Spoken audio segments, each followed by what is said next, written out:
Alrighty, wanted to walk you guys through this game I had against Eric Rosen from a Title Tuesday this year. I was blasting music, so the video was copyrighted, but it's okay. This way you're going to get my post-game commentary, a few of my thoughts. Eric goes for c4. He normally plays d4 against me, and I go for some reverse Roslima with bishop b4. Kind of like a reverse Sicilian. I'm fairly out of book here, but I mean, my main goal is to just get castled, put a little bit of pressure on that c3 knight. I gave away the bishop right away because I was worried my bishop might get trapped on that side of the board. At least in my head, it's like, okay, Eric spent time moving his queen to develop. White's got the bishop pair. I got quick development. It's a bit imbalanced right now. My pawn on e4 gives me some space, controlling d3 and f3, but at the same time, the e4 pawn could still be weak in the long run. So it's definitely imbalanced right now. Eric's grabbing space on the queen side. He's got that dark squared bishop that can maybe slide into a3 or b2. I don't really have an answer for the dark squares. I'm just thinking about playing on the light squares where I have a bit more control. a4 is a bit slow. I use this opportunity to go bishop g4. Hopefully get rid of the bishop pair. I'm playing some good music. You can't hear it right now, but trust me, I was feeling it. f3, provocative move, but it preserves the bishop pair. I'm hoping white takes on d5, then my knight recaptures, and all of a sudden my rook on e8 points at that pawn on e3. This was not really on stream, my recording, which is why I'm pretty hyper. Castles, alrighty. That king looks a little bit weak. How do we take advantage of it? Knight f5. Bring all the pieces in. Do I take on c4? I want white to take on d5, but I don't think he's going to do that on his own. I'd love to get some more pressure on e3 though. Bishop takes c4. I don't have enough attackers on e3, but wait, the f3 pawn is now unguarded now that the bishop's on c4. So Eric's got to deal with that. e4, I completely missed this move. Now the queen is defending the f3 pawn as well.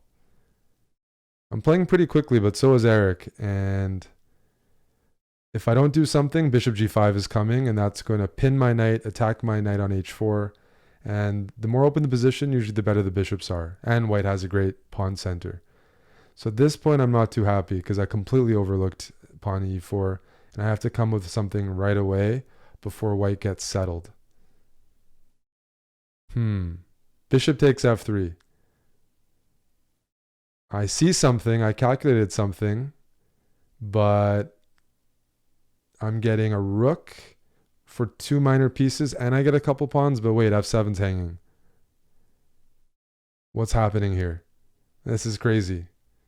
The queen is being hit. The knight is attacking the rook on f3, but Eric can play bishop takes f7 check here as an in-between move. He does it. King h8. Now the queen on c3 has to move, right? The queen's hanging. The queen has to move on c3. And then I can take the knight. I can take the rook on f3 to check.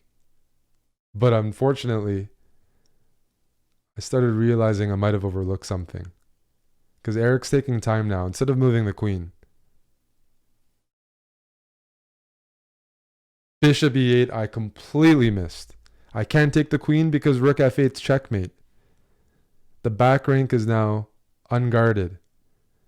And that was a big blunder. I did not expect that. So what am I thinking about? I can take on f3 to check first. Or I can take the bishop on e8. If I take on f3 and the queen recaptures and I take the bishop, I'm down a piece for one pawn. And pieces are being traded off. That's not enough. Too much is coming off the board. I think I should keep my knights, keep the game imbalanced, even though I'm going to actually be down a rook. But what else do I have? At least here, I might have queen g6. And my queen is getting close to the king of Eric's. All right, he moves the queen finally. I'm not going to take on f3 because too much stuff gets traded off. Queen e6. Let's keep the pressure on. And I have a nasty trick here. I'm not taking the rook, but I'm threatening queen g4 check. And if the rook moves, then I have queen d1 checkmate. And he might think I'm just moving the queen off the back rank, putting pressure. But queen g4 is now a threat. Queen to g4. Check. And he doesn't see it. He doesn't see it. Queen g4 check. And what is there? I think, is that not checkmate? The knights take away both of white's escape squares. I guess he doesn't have to block with the rook, but then he loses the rook, right? And look at the time. I'm up 20 seconds. If you're going to be down material, if you're losing, you might as well play fast. Try to use the clock as a weapon because you're not risking much here.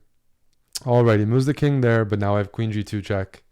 And I get to take on f3 with my other knight. That's a check. King goes to d1, but I have more stuff for Eric here. This is all forced. Knight f2 check. King can go to c2 or e2. Either way, knight g4, and I have a discovery on the queen. He's got to give up the queen. Oh no, my queen. And now I have a queen for a bishop. Well, this should be easy, right? Eric's got 2 seconds.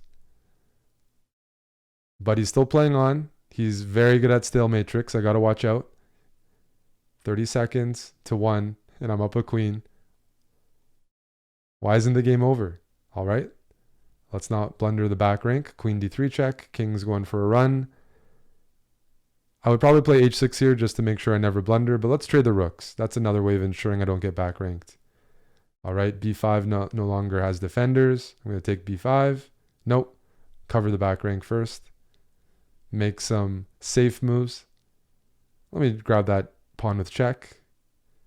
As long as I don't hang my queen, I'm going to win this game. But Eric's still playing on, and he's stalemated me before.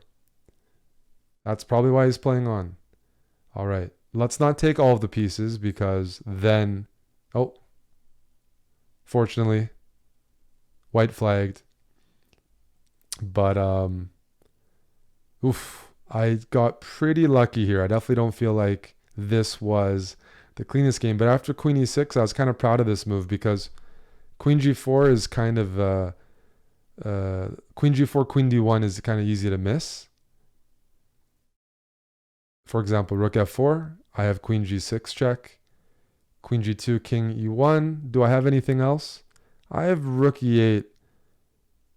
But I am down a rook there, and if I'm not mating, I'm going to lose. But I have to try it anyways. So rook f4 would have been a better move by Eric, most likely. What can I say? I got a little bit lucky. Kept the knights on the board. Kept the tricks happening. Yeah, queen e3, I was going to go queen h5 and try to hit the rook on f3. But if the rook moves away, I want to go queen d1. Same idea. That d1 square somehow really takes away the ability for white's king to find some safety. And now, yeah, this would be a sample position where I'm down a piece, but the king is being targeted. So objectively, this isn't one of my best games, but managed to trick Eric, and he's a tricky player. And I almost blundered back rank mate. So I am curious, though, what should I have done instead after pawn to e4? Pawn to e4, I couldn't find a move and I sacked. But it turns out queen c8 to go queen h3, that would have been super strong. Because I'm going queen h3, threatening mate on g2, and all of a sudden my queen threatens f3 too, and I have a knight and bishop all converging on that f3 square. So knight h4 was actually okay, but after e4 I didn't find this sneaky move. Queen to c8.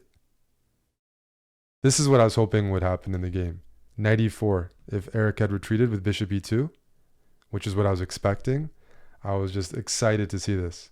Knight e4, and now my queen on d8 can slide over to the g5 square next move, because white has to move their queen. Their queen is hanging on c3, or they can take my knight on e4. Either way, I'm going queen g5, check next move, and checkmate follows after queen g5 and queen g2. This is what was supposed to happen, but it didn't. That's the way she goes.